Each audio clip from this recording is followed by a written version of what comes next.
झी5 वर संपूर्ण episode free मध्ये पाहण्यासाठी खाली दिलेल्या लिंक वर क्लिक करा। औषधं घेतलीस? हो। बाकी सगळं घेतलंस का? हो। काही राहिलेलं नाहीये ना? नाही। चल।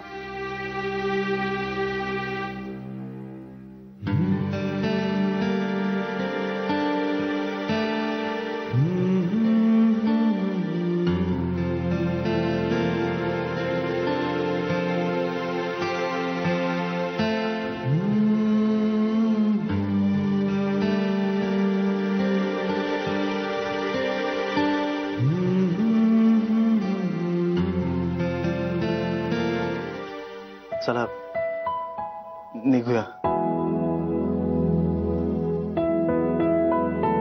चालेल। काळजी घे। तूही। आणि आनंदात राहा।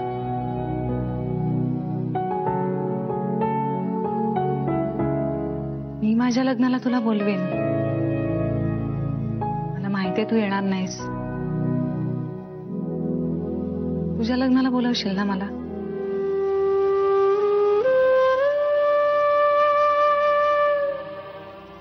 का? सगळ्या प्रश्नांची उत्तरं नसतात Janhavi. Thanks Shri. You welcome. चला आता आणखीन सेंटी नाही व्हायचंय मला। चला निघूया। हे बघा, आत्ता पाणी डोक्यावरनं वाहून चाललेलं आहे। तुम्ही माझं ऐका बघू आधी। अहो म्हणजे काय, गेले कित्येक दिवस मी तुम्हाला सांगते यांच्या ऑपरेशनचं बघा म्हणून, पण तुमचं माझ्या बोलण्याकडे लक्षच नाहीये। नाही अहो विश्वासाचा काय प्रश्न आहे? नाही पण काय आहे, यांची मती फिरली म्हणजे बापाची किंवा लेकीची, मग आपण काय करणार? तसं होणार नाही, पण मग झालं तर आपण काय करणार? म्हणून तुम्हाला सांगावं असं वाटलं म्हणून सांगितलं। नाही आणि अहो लहान आहे ती, आणि तुमचंही वय जरा जास्तच आहे ना। नाही नाही नाही, त्याची काही तुम्ही काळजी करू नका। हे बघा सगळं व्यवस्थित होईल। याच्या पुढे आणखीन मला गाडी आत नाही आणता येणार। तुला वर सोडायला येऊ? नाही नको, मी जाईन। आयुष्य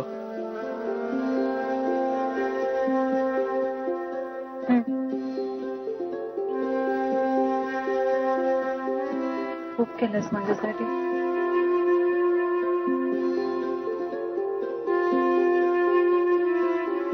हातात सुद्धा तुझा बस स्टॉप बदलायची गरज नाही।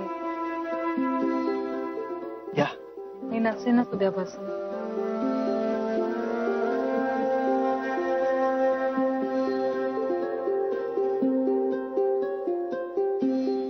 निघू?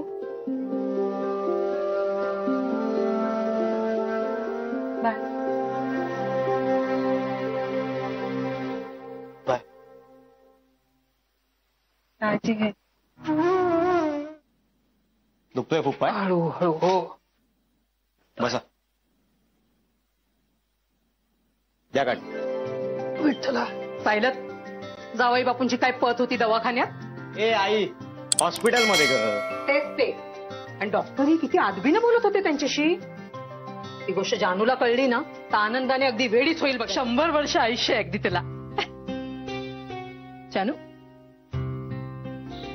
काय ग बाळा, रडतेस का तू?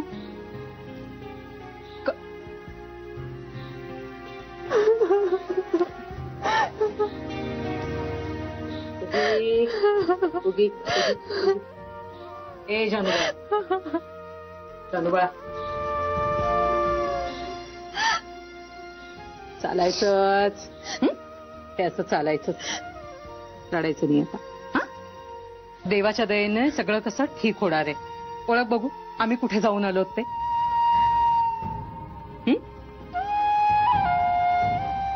जावई बापूंनी आम्हाला एका मोठ्या डॉक्टरांकडे नेलं होतं. काय म्हणतात ते रे? Orthopaedic surgeon.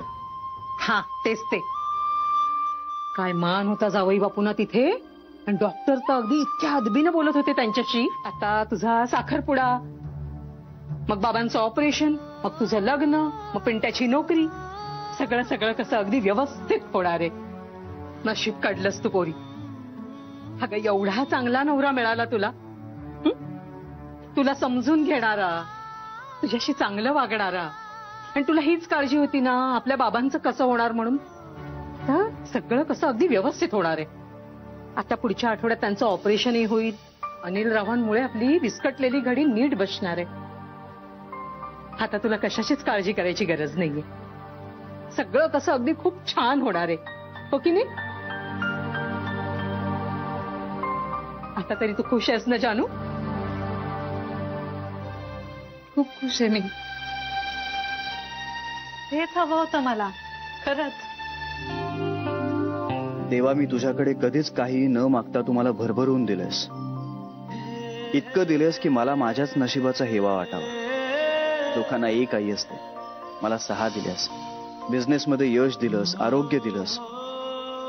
आणि आता फक्त एक गोष्ट देत नाहीयेस म्हणून कुठल्या तोंडानं तक्रार करू रे मी तुझ्याकडे?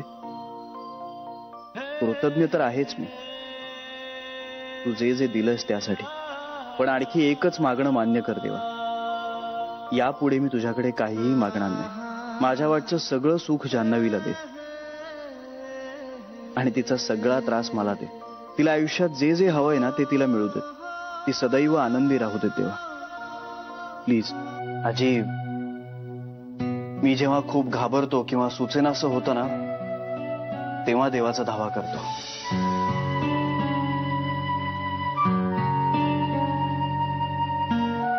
मग आज काय झालंय? घाबरलायस की सुचेनासं झालंय? दोन्ही. घाबरल्यामुळे सुचत नाहीये काही. इथूनच नवीन रस्ता दिसतो. मला जे काही शक्य होतं ते मी केलं. पण आता गोष्टी माझ्या हातातच नाहीयेत ग. सगळं ठीक होईल बाळा. सगळं ठीकच होतं याची. आपण किती स्वार्थी असतो ना ग. आपल्याला एखादी गोष्ट आवडली की ती आपल्याला हवीच असते. पण हे असं नेहमी होतच असं नाही, नाही का? त्यामागे ईश्वरी योजना असते. एखादी गोष्ट आपल्यातून सुटली की त्यापेक्षा चांगलं आपली वाट पाहत असतं. खूप केलं हो त्याने माझ्यासाठी. इतकं केलं की त्याची उतराई अनेक जन्म घेऊनही नाही होऊ शकत. देवाला त्याच्या ऋणातून मला मुक्त करायचं असेल ना तर त्याची सगळी दुःख मला द्यावीत, माझं सगळं सुख त्याला द्यावं. त्याने ऍडमिट केलं मला, माझी काळजी घेतली. मला प्रसन्न ठेवण्यासाठी तो धडपडायचा.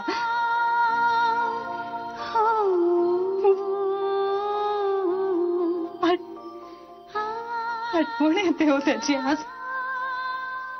बाबा, एखादी व्यक्ती आपल्यासाठी इतकं करते आणि आपण विसरून जायचं त्याला. काहीच विसरायचं. हे बघ, ज्याच्यावर आपण उपकार केलेत ना त्याला एक वेळ विसरलं तरी चालेल. पण ज्याने आपल्यावर इतके उपकार केले त्याला कधीही विसरायचं नाही. अनिलला मी त्याचं नाव घेतलेलं हे सांगणार नाही. चांगला जोडीदार मिळायला भाग्य लागतं बाळा. प्रत्येकाचं कुठे इतकं भाग्य असतं. आपलं भाग्य आपल्याला निवडता येत नाही ना. पण तडजोडीच्या नात्यात तो असा वरून जबरदस्तीने घालता येत नाही. मग केवळ एक ओझं उरतं एकमेकांचं एकमेकावर. कलाचं आणि माझंच बघ ना. कधीही सूर न जुळलेली 2 वाद्य आहोत आम्ही. बोलतो कमी, गोंगाट जास्त. असं काही नाहीये हो. तुला नाही ते आत्ता कळायचं. आईचं खूप प्रेम आहे तुमच्यावर.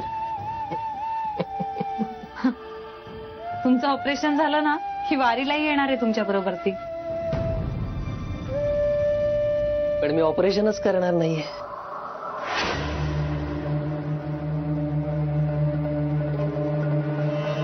नाही करणार मी ऑपरेशन. नाही करणार मी ऑपरेशन. झी5 वर संपूर्ण एपिसोड फ्री मध्ये पाहण्यासाठी खाली दिलेल्या लिंकवर क्लिक करा.